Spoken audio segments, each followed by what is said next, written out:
Hi, everyone. Thanks for joining. My name is Jason Toney, and I'll be making some very brief remarks before our discussion with Margit Mayer and Kazembe Balagun, which is moderated by Norma Rantisi, get started. This event is named Take the City because it covers themes in the forthcoming Black Rose book, Take the City, Voices of Radical Municipalism, which I'm editing. I also want to take this opportunity to show you other books that are relevant to this talk. Transformative Planning, Radical Alternatives to Neoliberal Urbanism is an excellent collection which Norma Rantisi helped edit and contributed to. It directly addresses many of the topics we'll be discussing today. Social Ecology and the Right to the City discusses similar issues through a different lens. It examines the radical potential of the concept of the right to the city and looks at how activists, scholars, and community movements can work together towards an ecological and democratic future. It will also be the basis of our next live stream event, which is on May 17th. Finally, I wanted to show you our ebook shop, payhip.com/blackrosebooks. We have a number of free $1 and 50% off ebooks. It's a great site. There's also a place to donate if you want to donate. Any amount helps. So I hope you can visit that and contribute. Without any further ado, I'll introduce our discussants. Margit Mayer is currently a senior fellow at the Center for Metropolitan Studies in Berlin. Her research focuses on comparative, urban, and social politics, as well as urban social movements in the context of the neoliberal crisis. She co-edited Urban Social Movements in a Globalizing World, Cities for People, Not for Profit, Neoliberal Urbanism and Its Contestations, Urban Uprisings, Challenging the Neoliberal City in Europe, and has a lecture in the forthcoming book, Take the City. She also recently published a piece that she rightly refers to as a call to action, which is entitled, What Does It Mean to be a Radical Urban Scholar Activist or Activist Scholar Today? It's published in the journal City, and I'd really suggest that you check it out because it's very relevant to everything we'll be talking about today and was important in coming up with the questions and direction of this talk. Kazembe Balagun is a writer, critic, and activist living in Co-op City, the Bronx. His words can be found in The Independent, The Metrograph, and he's been featured in The Guardian and The New York Times. He serves as a project manager with Rosa Luxemburg, New York City, focusing on racial justice and the right to the city. And finally, our moderator, Norma Rantisi, is a professor of geography, planning, and environment at Concordia University. She recently co-founded the online magazine Progressive City, Radical Alternatives. She is an associate of the Karl Polanyi Institute of Political Economy, co-chair of the Planners Network International, and a member of the editorial board at Black Rose Books. She co-edited Market/Place and was also a contributor to Transformative Planning. From here, I'll let Norma go ahead and take it away. Thank you all so much for joining us. Thank you, Jason, and thank you to the Black Rose team for making this possible. So I'm going to go ahead and jump right in so that we don't lose any time. And I'm going to be asking some questions. And I'll start with the first question, which is, in light of COVID-19, how would you characterize the current neoliberal urban moment generally, but reflecting more specifically on how neoliberal austerity manifests in your respective cities? And I think, Kazembe, you mentioned you could start with this. Yeah, so absolutely. Once again, good afternoon to all the watchers, and good afternoon to you. And thank you again to Black Rose Books and all the people who participate in Radical May. Just to give a little context, I live in the Bronx.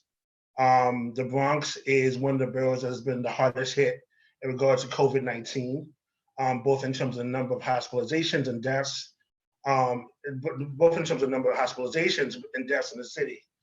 In addition to that tragedy, many have been hard hit economically. Just to give you some numbers, across the state of New York, over 1.9 million people have applied for unemployment. And since the shelter-in-place order has been put in by the governor on March 20th, of that 1.9 million, 309,000 are service workers, right? And so there's a number of people who've already been living in a state of precarity, of a state of limbo for a very long time. And so, in addition to having to already literally fight for our lives, we've also have to fight in terms of having to worry about putting food on our table and keeping a roof over our heads. And this is and this is as this COVID-19 crisis has been a kind of canary in the mine, so to speak, around a massive housing crisis that's been happening in New York overall. Over the 2.2 million renters in New York City, and of that, over close to half, 40%, are rent burdened. So that means that they're paid either 30% or more of their salary on rent. And so we know in this crisis that shelter is the most important thing you can have. It's the key in terms of keeping you alive and keeping you healthy. And right now, with the crisis, millions of people are unable to actually pay their rent, right? And so, in reality, all this has been like, a perfect storm between, neoliberalism, a lack of financial security, and a lack of medical attention. And some of the things that I would want to talk about a little bit later is how these all things have combined into how this has led to, a very, the ways in which activists have had to respond to this in a very rapid way. Okay, thank you, Kazembe. Margit? Well, as has already become clear by some of the difficulties people encounter in cities such as New York, the current crisis has exacerbated and intensified those dimensions that many scholars, urbanists, have been identifying about neoliberal urbanism for a while, right?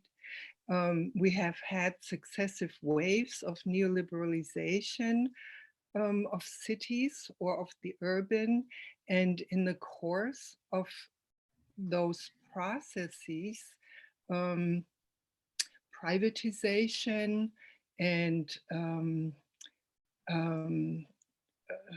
criminalization and polarization have already gradually, in most cities around the world, become tougher and sharper than has been imaginable. Especially well, let me put it the other way. A lot of people have, and areas in cities have become upgraded because cities are playing such an important role for the reproduction and accumulation of capital these days. And so cities have actually been in a competition with each other to attract both capital and wealthy residents and tourists and so on. So that meant upgrading of the CBDs and certain areas of the city, but at the same time, socio-spatial polarization became more pronounced, and more groups found themselves squeezed out or pushed into just more terrible living conditions in more terrible so-called problem neighborhoods. And these tendencies are now really coming out into the open in a way that in some dimensions wasn't quite as sharp as it is now, right? Now we have the people that enjoy the privilege of staying at home because their jobs allow them home office, and others have to keep the markets running, and they are thus vulnerable, exposed, and often have been affected by detrimental forms of exclusion already. So they often suffer not only from poverty, but also don't have health insurance, often have bad health even. Now we learn that it's particularly people who suffer from diabetes or have heart problems that succumb more easily or are affected more severely by this virus. And so it brings into even sharper focus some of the marginalization processes that have been going on.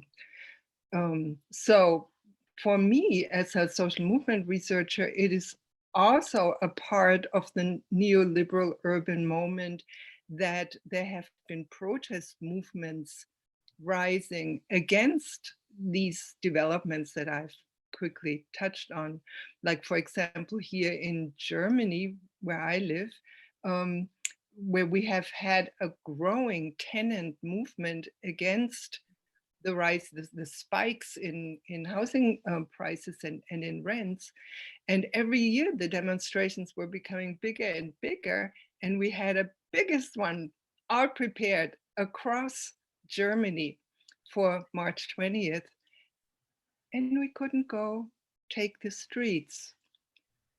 Of course, things happened online, and there have been various more or less creative actions outside, but it is finding, or it has put the urban movements into a challenging situation.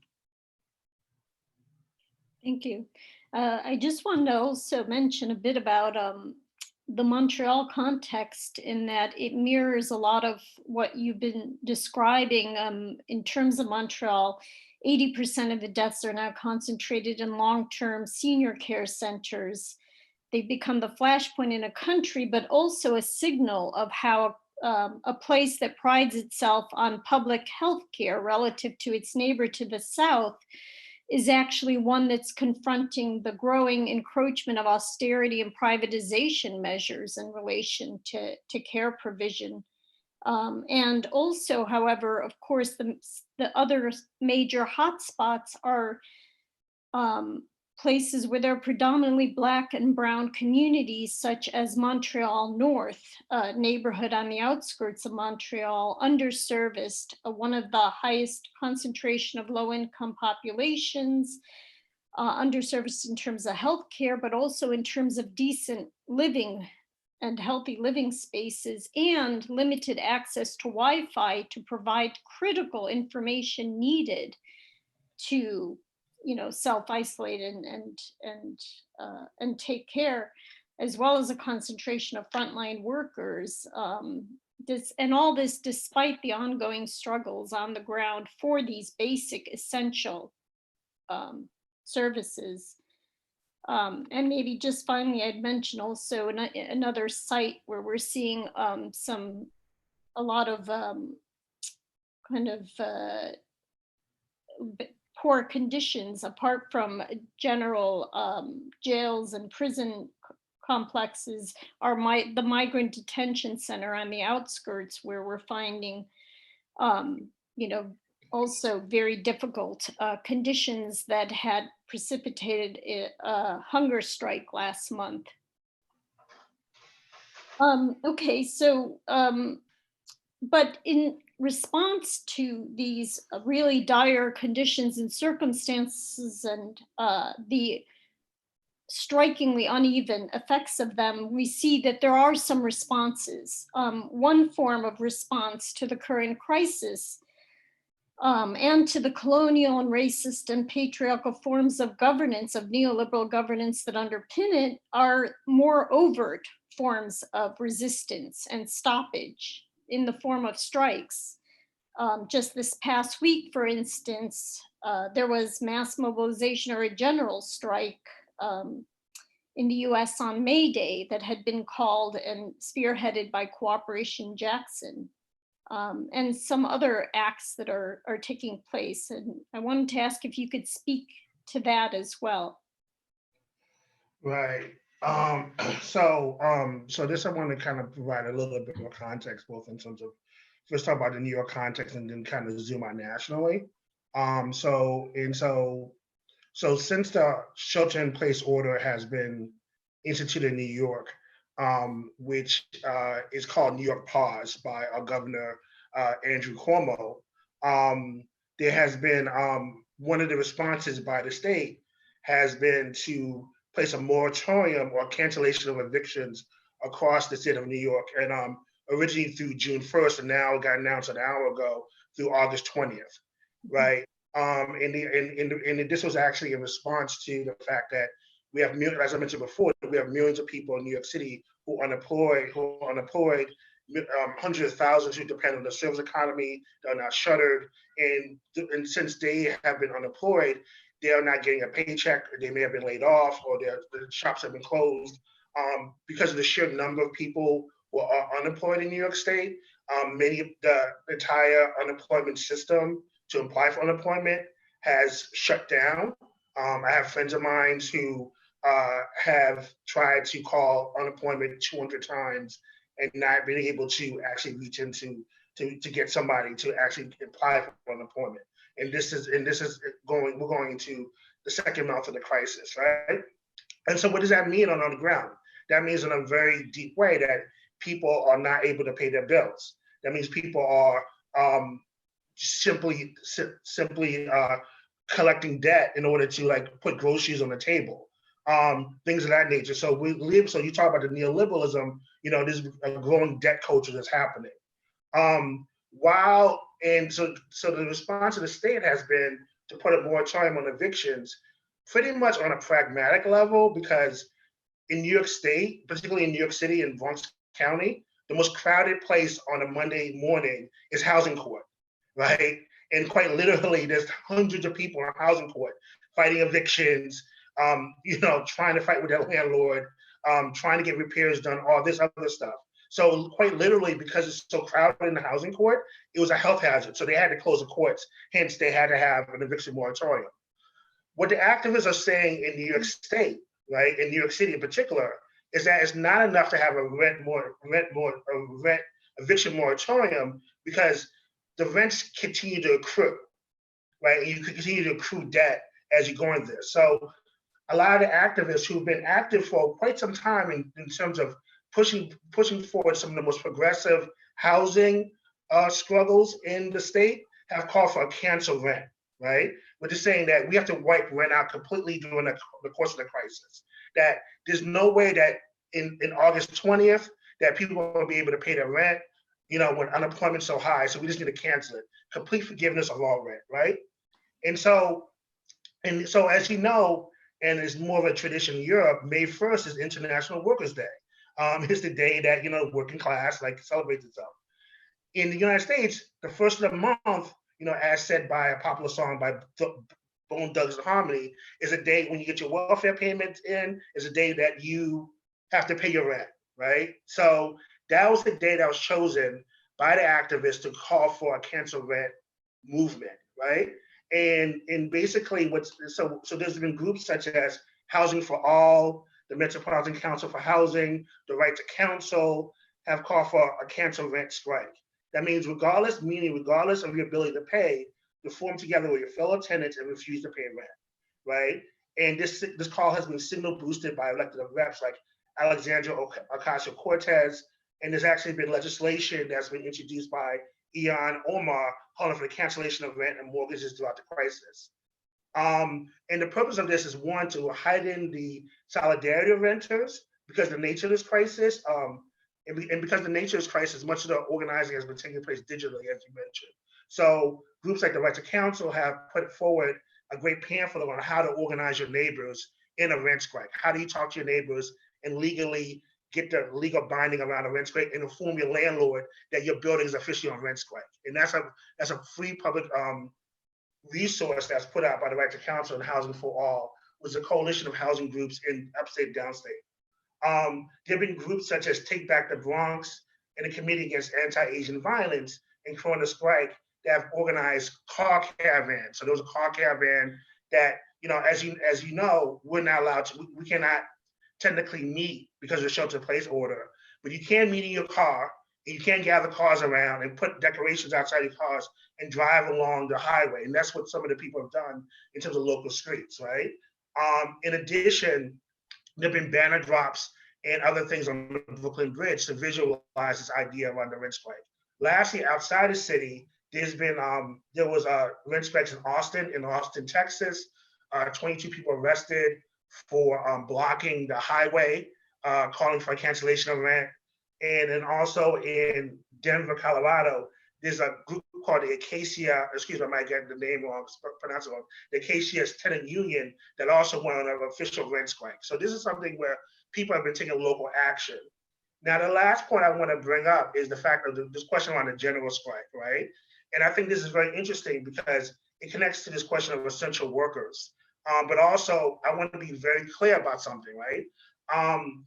There's a difference between strikes in Europe and strikes in the United States, right? Because there's a difference between the way labor is organized in the United States and the way labor is organized in Europe, right? My assumption, in Europe, there tends to be a higher union density, and it tends to be more of a sense of your ability to kind of organize more coordinated actions, right? In the United States, there's a divide between well-organized and union density places like California, Illinois, and New York, and the rest of the country would tend to be right-to-work states, which is like states in which you're not allowed and it's illegal to organize a union. And so what we're finding in these strikes, these general strike calls, right, is in the right-to-work states, which are mostly Black, mostly Latino, there's an increase in terms of wildcat strikes, right? So these are strikes that are not officially mandated by union representatives. These are people organizing on their own based on the conditions that they're facing and saying like, hell with it, we're just walking off the job, right? And there's like, and ironically, in states that are more organized, there tend to be less strikes because, unions tend to be a little bit more conservative simply because most of the time they have contracts saying that they cannot strike, right? Mm-hmm. So this is the ironic part about it. So when we're talking about a general strike, it has a different character in the United States than it does in, say, a place like Europe, right? It tends to be a little bit more sporadic, but it's about, but the call that was issued by groups like Jackson is about bringing attention to these strikes and lifting them up and signal boosting them. So for example, there's been a number of strikes related to COVID-19 outbreaks in chicken factories. There was about 50 workers who walked off the line at Purdue Chicken Factory in Georgia. There was another 20 workers who walked off the factory floor in a chicken plant in Columbia, South Carolina. Just this past week in New Orleans, there were about 20 garbage workers who were privately contracted, who were only making $10 an hour, who walked off a job.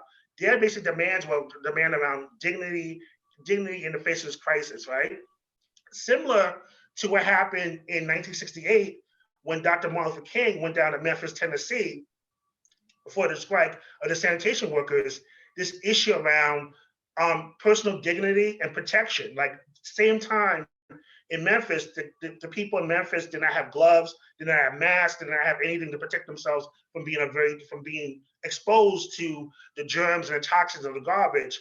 These are the same type of thing that's happening now, particularly amongst garbage workers in places like Pittsburgh, Pennsylvania, and New Orleans, Louisiana.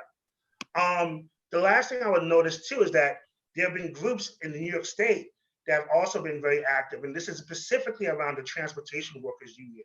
The Transportation Workers Union is a mostly people of color, Black and brown workforce, the people who drive the trains. A lot of the members have died, a lot of members have gotten sick.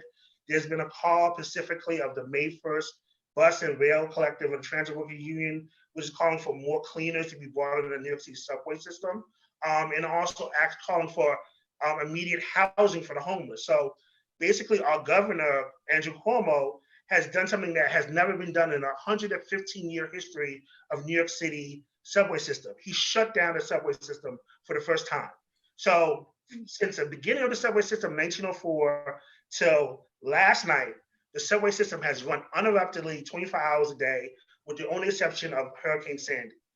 Last night, he shut the system down, and the result was not necessarily giving more housing and services to the houseless population, but calling 1,000 police officers to remove the homeless from the subways, right? So groups within the TWU, groups and activists around the city have said, if there are 92,000 homeless people in New York, then it's super important that they all be housed, and they should be housed in the over 150,000 vacant apartments that are all throughout the city. If you can house every single homeless individual and their families, and your family too, based on the vacancies that exist in the city right now. The vacancies that only exist because of a for-profit system that Andrew Cuomo and others have been supporting with their real estate buddies for the past 20 years, the past 50 and 60 years actually. But I do want to say this lastly, this whole type question of last point, this question of essential workers is super important because we've been celebrating essential workers and talking a lot about essentiality. But the very fact of the matter is that for capitalists, it's your labor that's essential, right? But for us, it's our lives that are essential, right? So we're literally fighting for our lives to be essential at this point in time. Thank you. Thanks for that great overview. Margit? Really, I almost have nothing to add here, except maybe to say there are even more vacancies in cities such as New York and Berlin now, because not only are the hotels are empty, but also the Airbnbs and what have you, because of no tourism, right? So actually, because we do have a somewhat progressive government here, some of the homeless have been put up in Airbnb and similar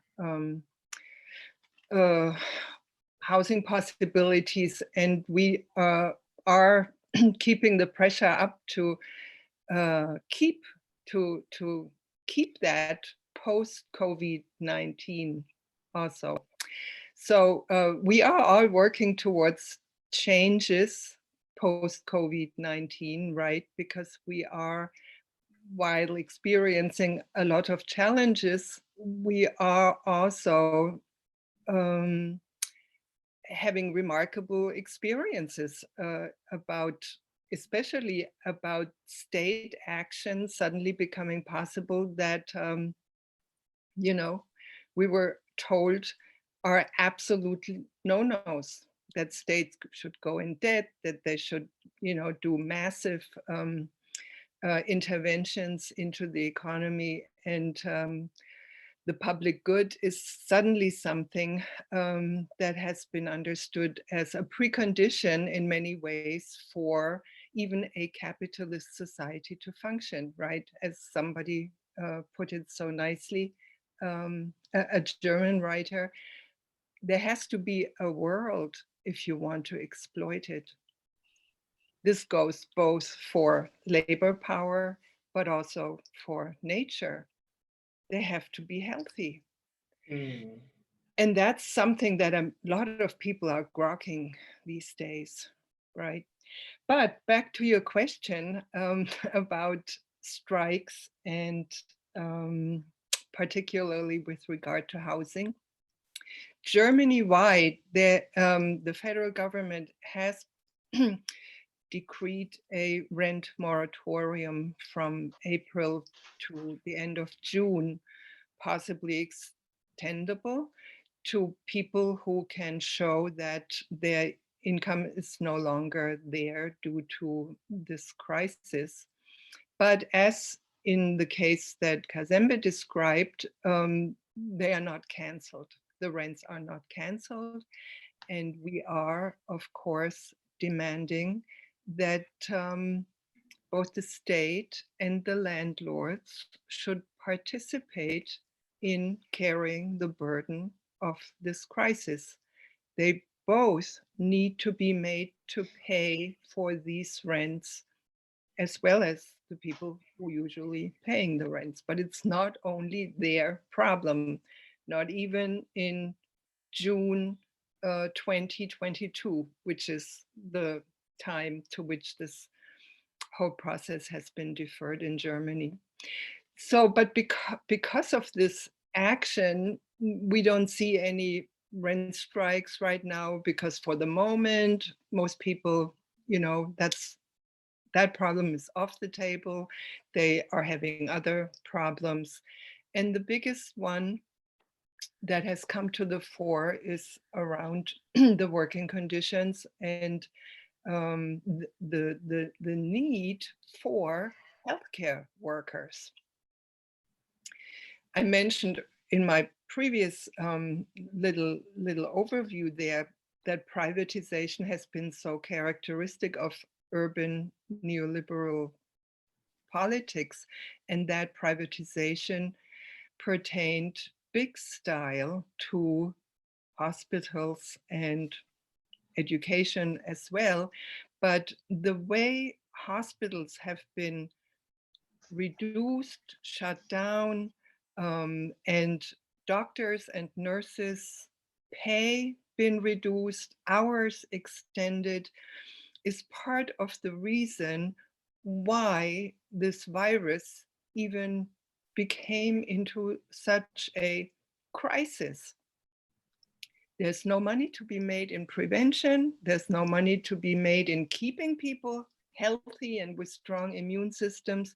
So the more people now end up in need for intensive care, but they're very limited. They have been reduced more and more in all the European countries, even though the US is, of course, much, much worse than the European countries. But our health minister, who's now internationally praised, still a week before the crisis was officially broken out, had plans for closing down more hospitals. So suddenly we have this shift where everybody applauds the healthcare workers who are fighting at this frontier, life and death. They go out, expose themselves to these risks, their tough working conditions, and we applaud them. Germans applaud them on balconies every day, and even government officials. And you see now advertisements all over the city thanking them and so on. They rightfully say they do not just want this symbolic appreciation, but they would appreciate pay raises. Another form, a more material form of appreciation, because their work ethos is so, they have such integrity, so they have not threatened to go on strike. I wonder what would happen if they would do that.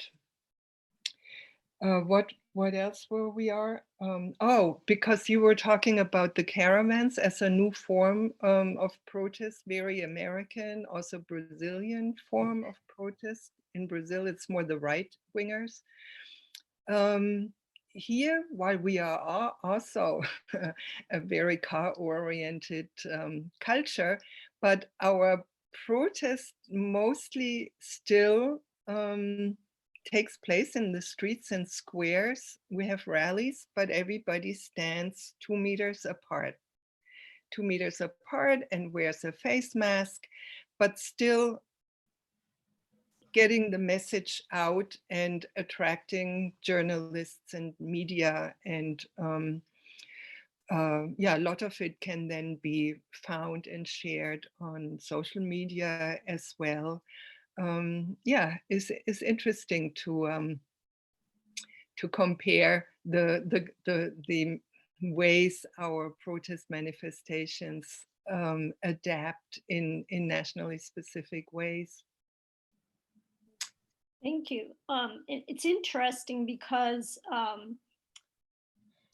there was actually one of the questions was actually from somebody in New York asking whether there was cheering or what the morale was in Berlin generally, that because in New York City every day at 7 p.m. there's cheering for nurses and doctors. So that was interesting that we're seeing some of those parallels and of social supports and acknowledgement and appreciation. There was also a question about the best ways wasn't clear on this question. A question from the audience that came in: best ways to encourage the development of market rate housing like ADUs or multifamily housing and push back against NIMBYism. That's brought forth. But that seems like, but why, Well, I mean, why market rate? We are against, we want to have housing taken off the market. Market, yes. Housing should not be a commodity. exactly. That is so crucial. We really Exactly. need to, but maybe the questioner meant something different. Anyways, well, I'll leave it at that and see if maybe there's a follow-up on that. But yeah, I would think that that's part of the problem. Right, and the way the Berlin tenant movement has been trying to push that forward and make the demands more concrete as a first step is to demand, and they started a referendum process, a plebiscite, and they got more signatures for the first step of this plebiscite, way more than prescribed, to expropriate all large housing corporations that use housing to make enormous profits, that speculate basically with housing. So anybody who has more than 3,000 units should be expropriated by the state. You know, they get something in return. And then this housing should be in public ownership, and it should, importantly, be democratically managed, i.e. the tenants have to have a say in the management and development of this housing.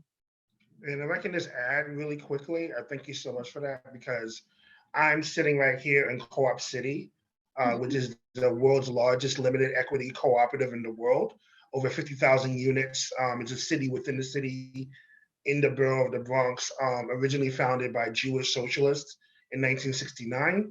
Now mostly African American and Latino public workers who live here, and also democratically controlled. We have a board that we vote for, and we have a weekly newspaper and communication clubs and things of that nature. And when I think about living in Co-op City in the time of COVID, I'm reminded of the Jewish socialist reformers who built this place, who came out of the Lower East Side, right? So they came out of a crisis of tuberculosis and communicable diseases that was surrounded by crowded conditions, in their neighborhoods. And so when they imagined building a new workers' paradise or utopia here in the Bronx with state funding, their thought was, well, what do we need, right? So what is my daily life like, right? I walk outside and there's wide open spaces, right, for me to walk, to maintain social distancing and get exercise. There are no dark apartments in Co-op City. There's the light that you're seeing for me is I don't have my lamp on. This is the sunlight coming into my apartment. So this idea around a radical imaginary that's connected to public ownership, that's democratically controlled, is the way to go in terms of future rhythms, in terms of dealing with COVID crisis. It needs to be 10, 15, 20 co-op cities in New York City right now. Saying every borough should have at least 1 or 2 co-op cities, or like it, and things of that nature. So, I mean, I think it's important that, as we talk about this in terms of NIMBYism, the NIMBYism comes out of a settler colonial situation of private ownership. Saying not public ownership, not democratic control. Once people control it democratically, then you have less, then people are most likely saying, come, be a part of the community. We no longer have fear because a lot of the stress and relief has been relieved from us. Yes, thank you. And here in Montreal, we have a case as well, which is the Milton Park community, which is one of the largest community land trusts in North America, really. And it just shows that this cooperative form of housing model, it can work. It takes effort, but if there's political will, mobilization, it can happen. And so why aren't we expanding this model, right? And what it offers, not just in terms of decent health and healthy housing, but also in terms of community and really having a more social rather than individual or private ethic, I think. But I just wanted to follow up a couple of points on the Montreal context again, where there's interesting things in terms of rent strikes that I think it's nearly a third didn't pay rent in March, based on the numbers that were posted. And I'm imagining it was similar for April 1st, sorry, and I imagine it was similar for May 1st. If not more than that. And a lot of that is being coordinated also, forms of support through social media, groups like No Borders Media, for example. But the other interesting thing coming out of that was kind of a direct response to this crisis was also the fact that the other people on the front line of this are the homeless populations, and the policing and surveillance of the homeless populations, the overwhelming majority of whom tend to be Indigenous, Black, people of color, LGBTQ communities, sometimes drug users. And so we have marginalized populations that are already subject to this public health crisis, and on top of that, policing. So it's interesting, one immediate response to that was the formation of a group by activists called Policing the Pandemic, which is really spread across cities. And it's a great initiative to monitor, basically, and expose this kind of policing of already marginalized groups, which I found an interesting kind of action to emerge, as well as groups like, I'll come back. Sorry, do they demand that the state withhold the police from doing? Yes, and so, yes, there's demands on the state as well as on the ground, kind of trying to report and observe. What's interesting in Montreal North, just to bring that back again, there's great community organizations there like Hoodstock, and they really advocate for community patrol or communities to look out and to protect one another and to inform one another about the need for social distancing rather than having police in the community. So I think that's a critical kind of model, particularly as it's been a community that's been so heavily surveilled and policed, and cases of police brutality and so forth. Right.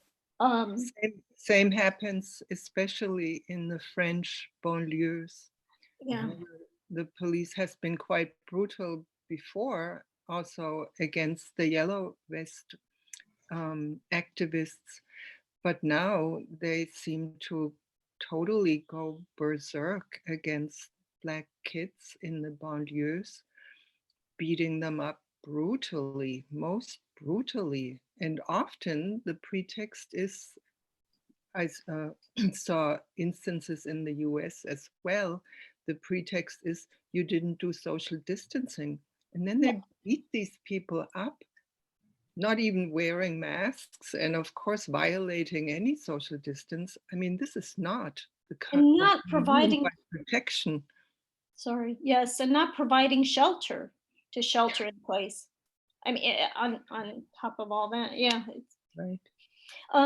So one of the points I wanted to move on to from there is that another kind of response that we've been seeing to the crisis has been the emergence of a lot of grassroots or community-based local initiatives. And they're providing alternative models of provision and solidarity and support. And I wondered if you could speak to that, and also some of the challenges of grassroots or local initiatives in terms of, for instance, the risk of depoliticization. Or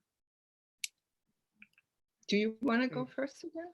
Yeah, I'll go first. I mean, so to put it in context, the grassroots response to the COVID crisis occurred primarily because we were failed by the state, right? I can't, saying we're failed by the federal government that refused to coordinate with the state government, that refused to coordinate with the local government.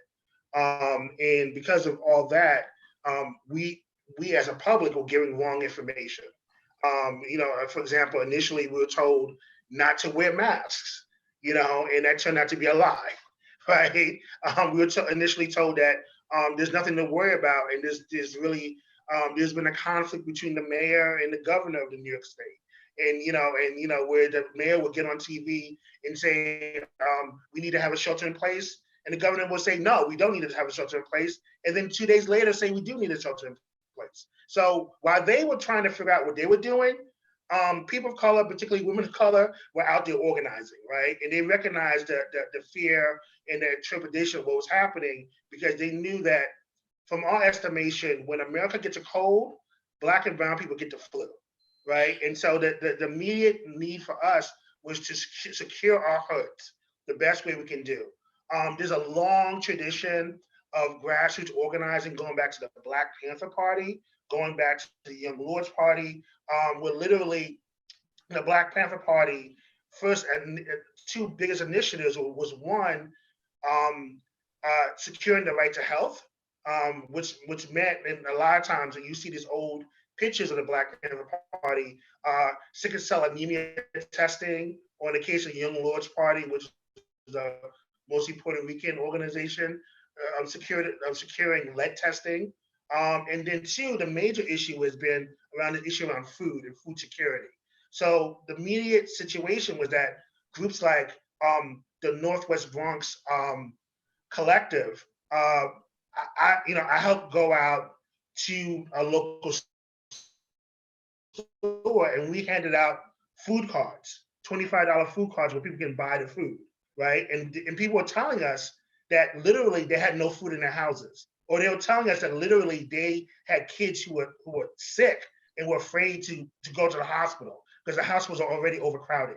So that type of response has been the kind of spark that's how it allowed us to really say that we have a lot of power in our community. And since that time, there's been a number of different groups that have been organized around the city around this idea around food security and support. You have shout out to the Woodbine Collective in Richmond, Queens. Shout out to Take Back the Bronx. Shout out to La Moreda. La Moreda is a crew of undocumented immigrant restaurant owners who've opened up the kitchen and are feeding hundreds of families every week, right? And so in the face of empire, in the face of fear, the people who are most marginalized, who have the least, right, are the ones who are giving the most. You know what I'm saying? And I'm sorry, I'm about to go to church right now, but I say this right now. That's the ethic of a radical faith that you put forward. That if I eat, you eat, right? And so that's been a question. So that's been really great. That's a radical. And what's different is the fact that there's a politicization that's understanding that this is not charity, right? That this has to be connected to democratic ownership, that people have to be able to participate in their own liberation, that this is not us giving you the liberation, but it's about mutuality, right? In the midst of it is that we're able to see each other. And I'm a radical Christian. I attend New Day Church, and what I say all the time is that a miracle is a space where capitalism does not exist, right? And so that exchange that we have is something we're creating, where a space where capitalism doesn't exist, and that we're able to see each other for the first time, right? And recognize each other in deep mutuality and deep love. And I think that that's what the kind of ethic that we're trying to build in terms of a new beloved community in the face of the ruins of empire, right? Because empire has proven to us that they can't offer us anything. I think you have illustrated nicely how the ethic of mutuality completely contradicts the individuality that capitalism and especially neoliberalism pushes people into. Competitive individualism, one might even say. And I mean, Trump is modeling the USA, only looking out for itself, fuck the rest of the world, all the way down to how communities should operate. When in fact, humans are interdependent. But not only that, I mean, if we want to get to another model of society, if we want to live in a society where somebody who needs help can actually receive it, rather than currently where, most states say that's just tough luck. Then we really need to transform our society. And this is where we actually have a long history from which we know there is a broad spectrum of charitable mutual activism and transformative mutual activism and everything in between. And I was reading Alexis Stonewell the other day, who wrote this nice little piece called Survival Has Never Been Sufficient, but it's a good start. And with that, she summarizes, I find really well, that what people are doing now in all this neighborhood mutual support, which has sprouted like amazingly everywhere, that is indeed the first step, and it's in many ways also prefigurative of a new way. But we need to, at the same time, name the forces that make it impossible that such an ethic should also run the way society works. So we need to be in resistance at the same time. And we need to, just like the Black Panther Party did with all these health programs and food programs and 60 various of these mutual aid programs that they ran, they were all embedded in a critique of capitalist society. And today, our capitalist society, because it has become so much more ravaging and so much more killing in many ways than during the Fordist period, when it was also killing and it was also brutal. But at the same time, it was lifting many segments of the working class up, right? Wages were rising for significant portions of the working class. It was just women and just people of color. And of course, all so-called third world countries that did not benefit from the blessings of Fordism. But today, so many more social groups are affected by this ravaging and brutalizing of both nature and society. So that's why, on the one hand, our movements have become bigger and more heterogeneous. People who never used to go demonstrate or protest have joined such movements, but also it made them more heterogeneous. It creates room for tensions, conflicts. All of these things also need to be addressed. So these are really opportunities to identify what is it that we really share, and also to talk about the goals, like where is it that we want to go? What kind of society do we want to build? And is now a chance to start building this. Yeah, that reminds me, thank you. That reminds me of the motto, really, in many ways, of cooperation, Jackson, the idea of build, but at the same time, fight, build and fight, right, at the same time. And I think what you said speaks so well to that. We're coming close to a time where we're going to need to move into some questions, but I do have a few more questions, so I'm going to move through them quickly. One really quick one, building on what you just said, was this question about the prospects for a new municipalism. Wondered if you could speak to that, Margit. That slogan has reemerged a few years back, even though Mary Bookchin already described and proselytized it years back, building on others. The idea briefly is that on the local communal level, it might be easier, and there have been historical instances where social structures approximating socialist ways of organizing production, reproduction, life can be built. And under the conditions that I mentioned briefly in the beginning, that the finance capital, real estate capital, speculation has become so predominant in this society. And when I say that, it means always global. So all these global actors, especially finance capital, have become so powerful that even urban politics is no longer decided so much by who traditionally decided it, i.e. local politicians and other local stakeholders, but it's the real estate corporations and other big financial corporations, which cities compete with each other to attract, right?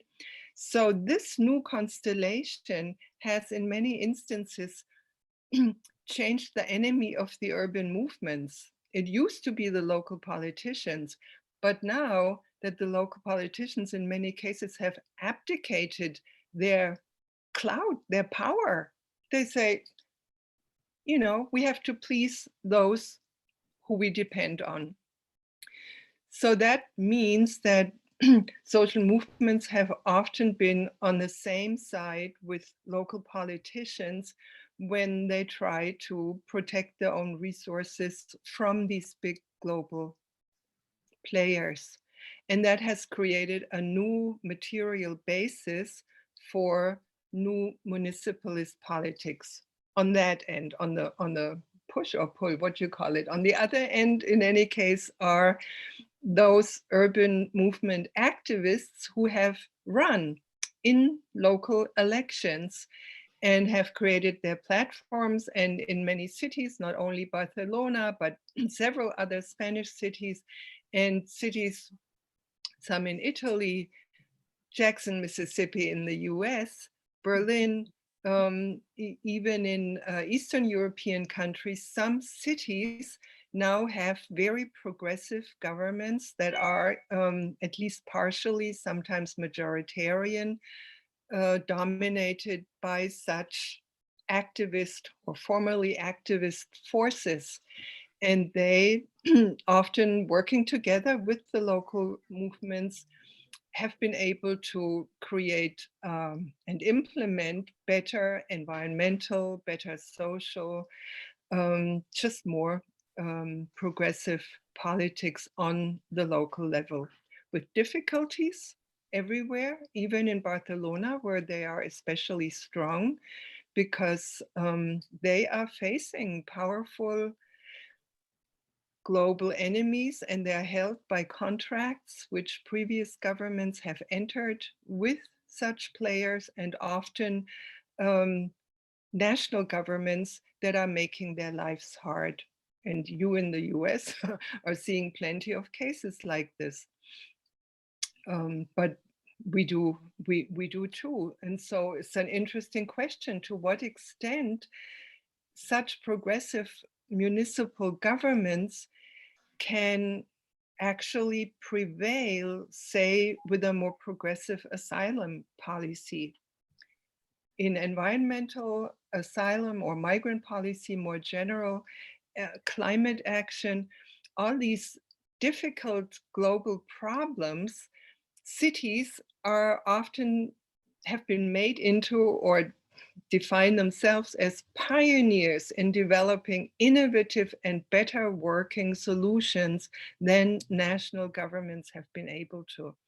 And so they are sometimes, what do you call it, deferred to. Yes, you try it out, and if it works, then we will generalize it, right? But in other cases, like in Germany, the asylum situation is a case in point. So many cities are now ready, declaring themselves ready to receive hundreds of refugees stuck in these unbearable camps on Greek islands. Federal government, okay, 40-some unaccompanied minors, kids. That's all. That's all our federal government did. And the EU, forget it, fortify the borders. So cities still do have an uphill struggle in the really important issues. Kazembe, did you want to add anything to that briefly? No, I mean, I think that I think Margit has said it brilliantly and beautifully. The one thing I would just love to like raise up is definitely sometimes the city can feel very cold and technocratic. One of the things I really appreciate about this moment, and not to romanticize it, but the ways in which like low tech technology has been uplifted. So when there was a failure to the combination of high tech and low tech, and combination of technology and community organizing. So you mentioned Cooperation Jackson. They have a 3D printing plant, and they were able to print out PPE, personal protective equipment, for people in the community using lasers, right? And then other places, you saw many, immigrant women and women just in general bring out their sewing kits and create cloth, right? And so this kind of combination of like of high tech, low tech, right, which is connection to movement, right? And that so the technology is not dominating us like a lot of times in the city, but is actually, we actually have a democratic control of that technology, and we're using it for human good, right? And this is something that we have to start thinking about, particularly I think moving forward in terms of some of the municipalist demands. So we're going to need to have a demand to meet securely online. That's going to be a demand of the new municipalism. How are we going to be able to meet and have meetings without us being Zoom bombed? How are we going to be able to assure childcare if this crisis was prolonged? So I think that this new municipalist moment that Margit has so beautifully talked about also makes us shift a lot of our demands. And there's a gender base to it, right? There's a feminism to it. There's some of these demands that we have to demand as well. Thank you. Okay, shifting a bit from the local to the global, which you've already started to help us move to, Margit. One of the questions I had is actually one that's inspired by a recent article written by Adam Hania in the Jacobin, which was with a provocative title that this is a global pandemic, let's treat it as such. And speaking to the fact that much attention has been paid to a lot of the mutual aid organizing, particularly in the global north, decentralized local initiatives, but maybe less so to the question of uneven development and basically on imperialism and the ramifications that has and the ways in which the crisis unfolds in the global south and what that means in terms of thinking about solidarity, particularly from the hearts of empire, the global north, global south solidarity. Anybody want to start? I guess I have to start. I should start. Yeah, it definitely is a global pandemic, and even a lot of mainstream interlocutors, I think they are called in English, take it for granted, if they also problematize it somewhat, that even if we were successful at developing a successful vaccine, it seems obvious that it will take years, many years, before all 6 point how many billion people on this globe would get vaccinated. And of course, it will be the pharmaceutical corporations who decide who gets to be treated first. And of course, this will be, if it was the US, then it will be North American people first. And if it was a European pharmaceutical, then it will be those white people first. And India and Africa and various less developed in quotation marks countries later. So it's not surprising, therefore, to me that some really, really poor countries in Africa, when they saw this thing rolling and knowing that they are lacking the types of resources that the so-called developed countries have, but also wizened by previous epidemic experiences, they sprung into action with identifying infected people and very, very quickly establishing quarantines for them, along with support and protection. Like the communities would make sure that the quarantined people have their food brought to them, have whatever support they needed brought to them. Total reverse picture from what happens to, say, quarantined asylum seekers in Germany or in the US, or on the cruises sitting in front of some US harbor, right? Where you are not only stigmatized and othered, but also basically left to die. But with this method, unfortunately, I forget, it was 2 countries that the report I read that practiced that and had success in containing the spread. So similar, India, huge country, so many people there, but it's a rather heterogeneous country, and it has a state like Kerala, which has rather progressive, if shifting, regional government. And it's conceivable that they may be more successful because their emphasis is on prevention, on community care, on what the Chinese used to call barefoot medicine. These things are effective also, but not in our Western high-tech, big tech dependent health sector and in our thinking.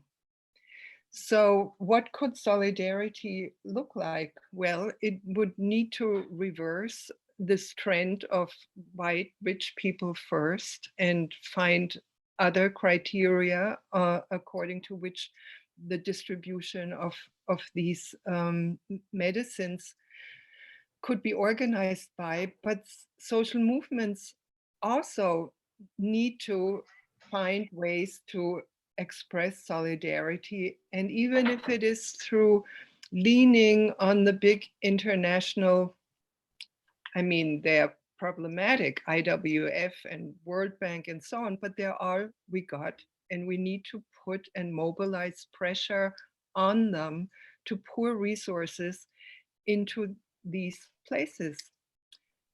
I'm not arguing because, as I said earlier, capitalists need a world if they want to exploit, not only, not even primarily for that reason, because I do envision a world without exploiting. But that is also a reason that a forward-looking capitalist might have. Yeah, I mean, I think a lot of the crisis as it's unfolding, and as Hania talks about it, structural adjustment policies, austerity in those forms, debts, and so forth, are really this kind of uneven thing. And those actors are very instrumental that you mentioned. So confronting those actors, I think, is is critical. In Montreal, we also have an amazing group, Solidarity Across Borders, that has been helping to mobilize against the Migration Detention Center, but also really highlights some of the links between Global South and Global North, the ties that bind us, highly unevenly, obviously, but that, and being mindful of that and being able to leverage that. And while we are homebound, so to speak, we can all, especially us Germans, exert pressure on our local German government, for example, that it changes its policy toward countries like Greece or Spain even. So that goes for wherever you are, your governments are messing up the global South. And we can tell them to stop doing that. It's not good for the planet and it's not good for its people. And there are alternatives and we can point them out. But there is a question by Dimitri. yes, there is a question by Dimitri to both of you about, tell us about the political ideological composition of your respective city councils. It depends what day it is. What do you mean? Well, I think that, I'll put it into context, right? So New York City, so this is put in context. We have a city council here in New York City, but they do not control most of the housing laws. Most of the housing laws are decided on the state level, up in Albany, which is about 200 miles north of New York City, right? And so we do have a city council that's mostly, what I mean by that is, they get pushed by social movements. And so almost every city council person in the chamber of the city council is a Democrat. There's a few Republicans, but they're mostly Democrats. And there are various stripes of Democrats. Some are more progressive than others. Some come from more of a, Puerto Rican or Black nationalist tradition than others. So there's so within that kind of Democratic milieu, there's a lot of heterogeneity. But what's been interesting in the past few years is that they've had to be pushed to the left, right? And so when you were mentioning a little bit about the policing, when Occupy Wall Street happened in New York City, it coincided with the Black Lives Matter movement. And so a lot of the rhetoric around the police has shifted in New York City because of the social movements being able to pressure city officials to really put on the agenda things like radical ideas. For example, there's an idea around closing Rikers Island, right? Or closing the municipal jail, right? Ideas such as that non-felony offenders should be just set free without bail, right? And the funny thing about it is that, for example, we were able to push through one of the most radical bail reforms in the country. We basically said that if you're a non-felony offender, you do not have to pay for bail to leave. Primarily because what we found was that a majority of people who had to be up in bail was stuck in jail because they couldn't afford the bail, right? Even if it was $300, it would set them back in terms of debt. So there was a demand by activists to end this ridiculous bail law and allow people who were getting arrested for things like jaywalking or subway hopping or what have you to be free, right? What happened during the COVID crisis? The conservative folks in Albany immediately went after that law in the state budget and then pushed it back to basically renaming a bunch of other laws as felonies, as bailable felonies. So, so the minute they were able to see social movements were no longer be able to go on the street, they went back to business as usual. And you've seen that within the context of New York State as well. Recently, the governor of New York State, the hero of the United States currently right now, announced that the presidential primary in which Bernie Sanders would have been on the ballot was canceled.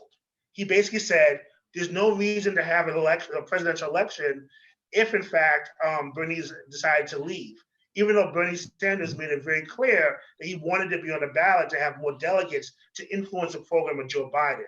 But Andrew Cuomo, working alongside the Democratic machine, said, no, we don't want to have presidential elections, they're canceled.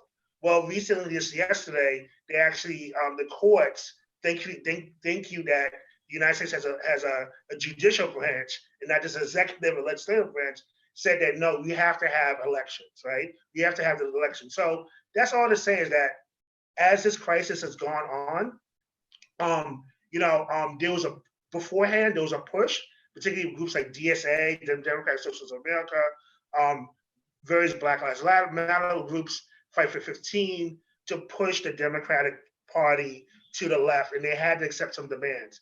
Now the crisis happened, they've gone back on those demands. And so now it's a question for us to be sure to keep the heat on to make sure that these progressive demands that we were able to win stay on the books. Thank you. Margit? Well, Berlin is both a city and a state. And for a few years now, our governing coalition has been so-called red-green, meaning SPD is still called red. And they have the majority. And Die Linke, the left party, and the Green Party.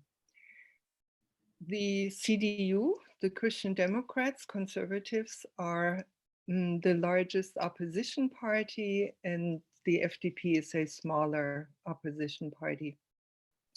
So our red-green governing coalition, even though the SPD often has to be carried to put their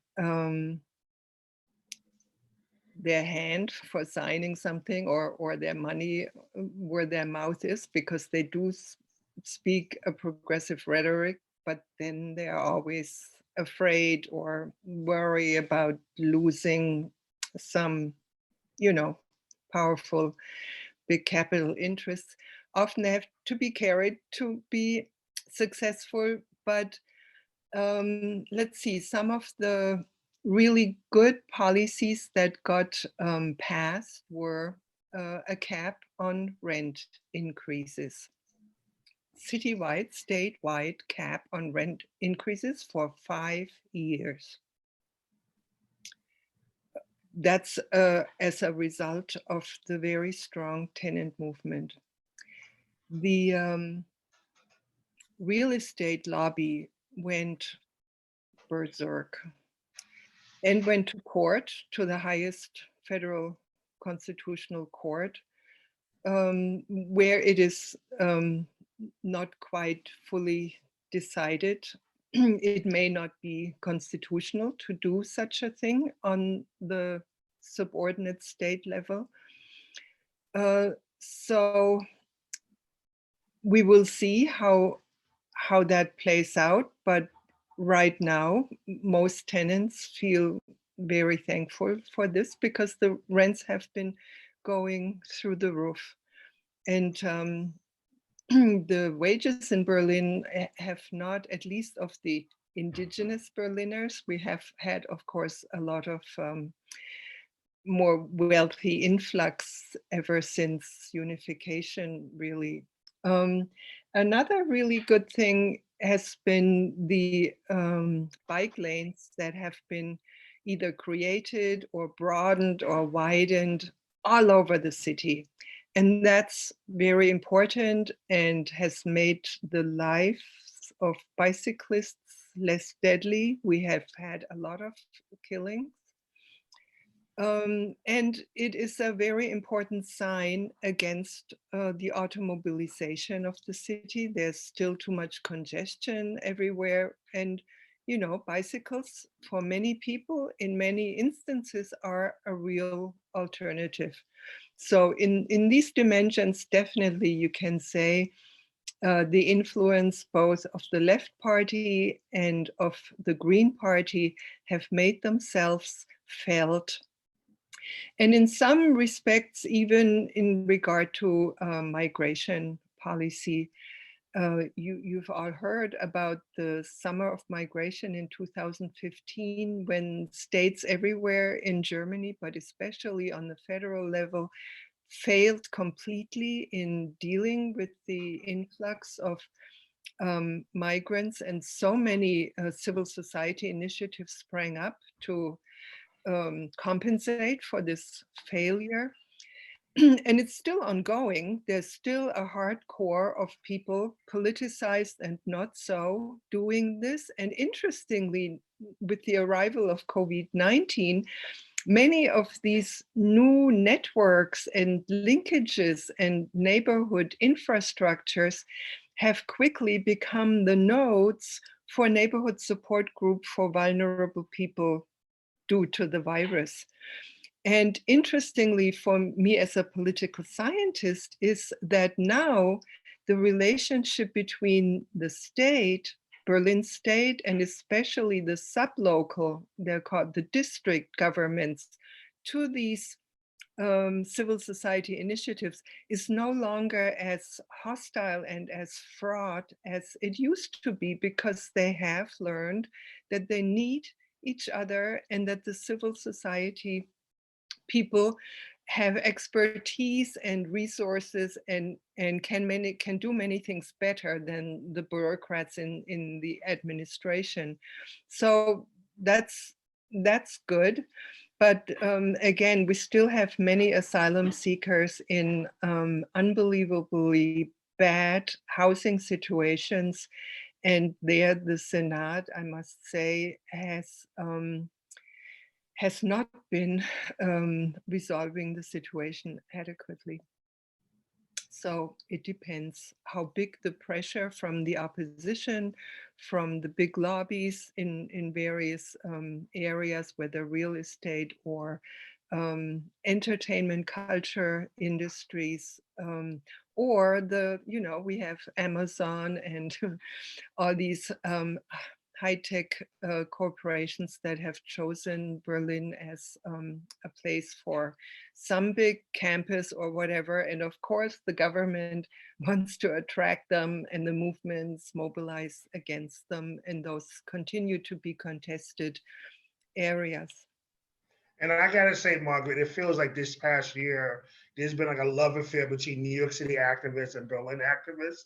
And we want to bring Montreal into the mix too, because a lot of stuff that you guys have been facing in terms of Amazon, rent control, issues around sanctuary cities, and defending the rights of migrants have all been part of the New York scene too. So I think it's so great to be on this conversation, because there's so many parallels I'm looking at, particularly thinking about where I'm at in the Bronx and North Bronx, very much like Montreal North, and just so there's a lot of marriages that are going on. So I think we're a happy couple right here.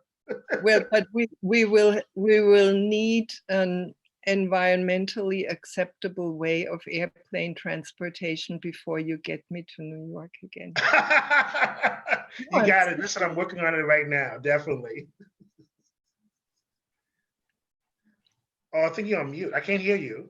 Sorry about that. I'm muted. Sorry.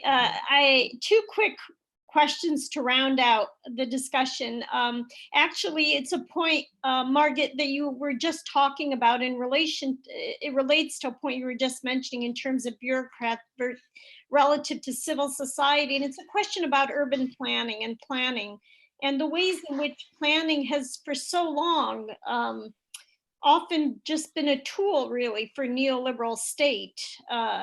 You've written about this, about how planning has been very much part and parcel of seeking out the highest and best uses, and really contributing in many ways to social and spatial polarization.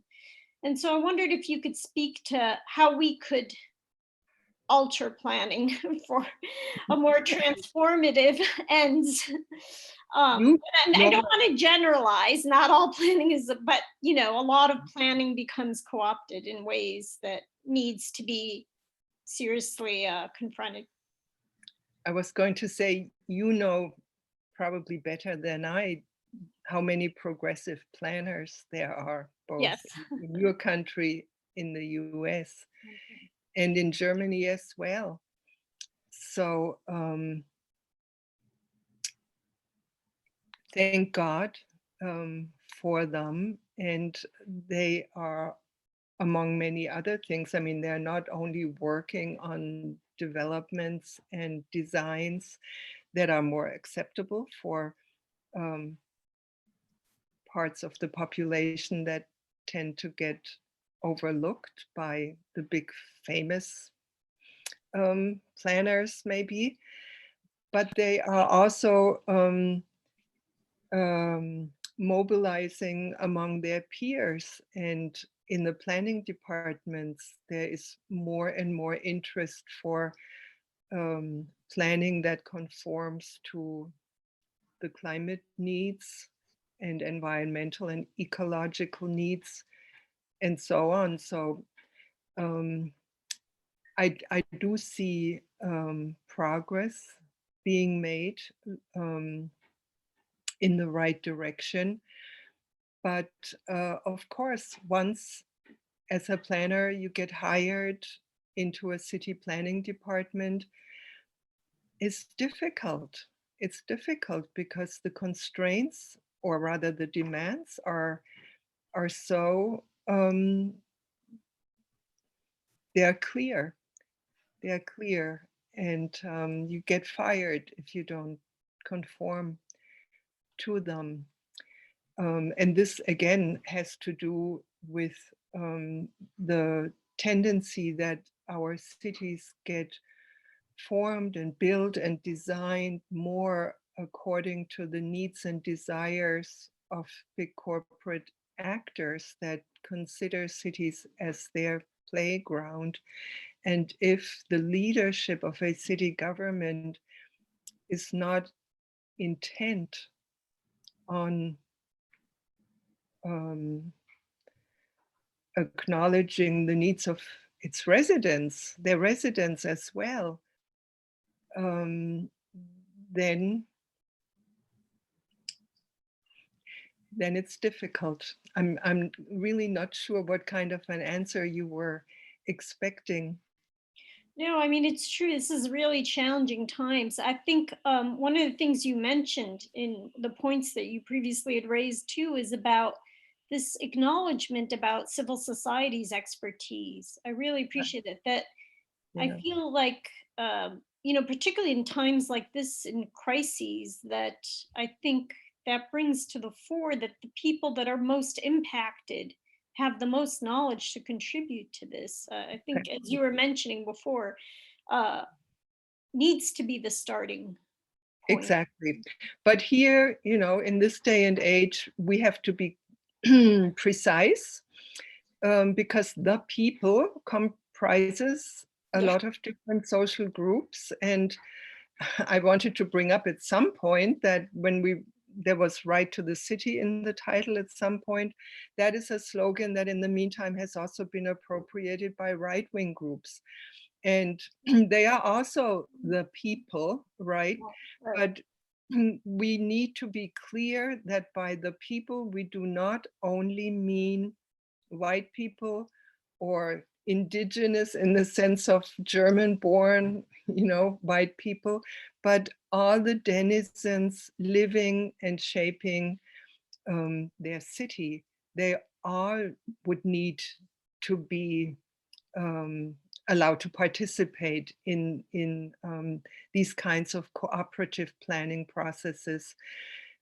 There, especially the groups that have been marginalized and pushed out of our glitzy, attractive, expensive, and often ecologically healthy and politically correct cities.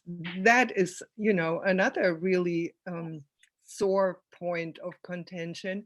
And then pushing the less resourceful people out into toxic sacrifice zones. That's not what we want to plan for. Right. Thank you. Yeah. Kazembe, the very final question going to you, which I think you touched on a bit earlier too, when discussing the Young Lords and the Black Panthers and even Martin Luther King. But thinking about the a radical vision for today and the role of radical Black culture in helping to shape that vision? Well, I think that vision is critical. Because I think that right now, in this time of like tremendous tragedy, it's easy to get stuck in with our blinders on, and a lot of us don't even know what day it is. A lot of us don't really want to look past like this particular moment. We're in front of the Zoom screens all the time. But I like to think about this idea of Sankofa. We look back, and this term Sankofa, which is like we look backwards in order to move forward. So I'm very much imbued and supported by my ancestors who were also planners, who were on the ground planners. They were poets, people like Langston Hughes who planned communities, people like Paul Robeson who planned communities, who planned audiences with their voice, people like June Jordan who actually worked with Buckmaster Fuller on a new vision of Harlem, and a variety of different people throughout the whole history of Black life who were actually writers and poets who actually were also urban planners. But I also want to think about my parents, who came up from the South to the North, right? And they came from Charleston, South Carolina to New York City. My dad worked in the post office. He worked for 40 years, he only worked between 5 blocks, between the garment industry and the post office. And their dreams were the fuels that really created what the city is. And that's how I ended up in Harlem. That's how I ended up as a first generation New Yorker, right? It was those dreams, those freedom dreams that really allowed us. So in this particular moment of tragedy, I want us to really have a vision of dreaming, right?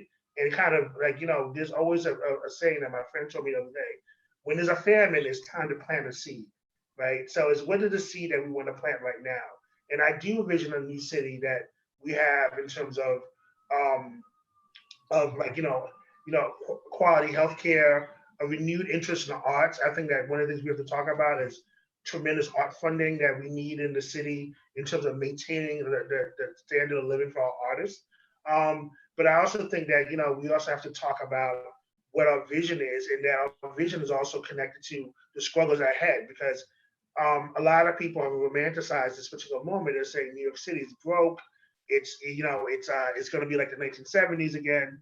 I disagree, because I think what happened in the 1970s is that capital fled New York City, right? We have a situation now in New York City where capital is trying to hold on and trying to think. So we have to, these freedom dreams are about dislodging capital, right?